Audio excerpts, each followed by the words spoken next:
Hello my dear family members, welcome back to my channel. పిల్లలు ఎంతో ఇష్టంగా తినే గుంట పొంగడాలు అయితే ప్రిపేర్ చేస్తున్నానండి. ఒక బౌల్లోకి 3 కోడిగుడ్లు అయితే తీసుకున్నానండి. అందులోకి క్యారెట్ తురుము, సన్నగా తరిగి పెట్టుకున్న ఉల్లిపాయ, టమాటా, కొత్తిమీర అయితే వేసేసానండి. ఇందులో రుచికి సరిపడగా సాల్ట్, 1 స్పూన్ కారం, కారానికి బదులుగా మీరు పచ్చిమిర్చి కూడా వేసుకోవచ్చండి.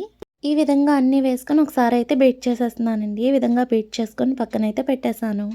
స్టవ్ మీద గుంట పొంగడాలు పెనం అయితే పెట్టేసానండి. ఇందులో లైట్గా ఆయిల్ అయితే వేసాను. కావాలంటే వేసుకోవచ్చు, లేదంటే స్కిప్ చేయొచ్చు.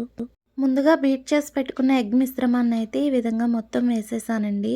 ఈ విధంగా వేసుకుని 2 నిమిషాల పాటు మూత పెట్టేసానండి.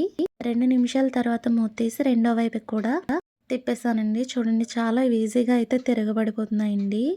మరొక 2 నిమిషాల పాటు ఈ విధంగా వేయించుకొని ఒక సర్వింగ్ బౌల్లోకి అయితే తీసేసుకుంటున్నానండి. టేస్ట్ అయితే మాత్రం చాలా బాగుంది. మీరు కూడా తప్పకుండా ట్రై చేయండి. Easy and tasty snacks ready.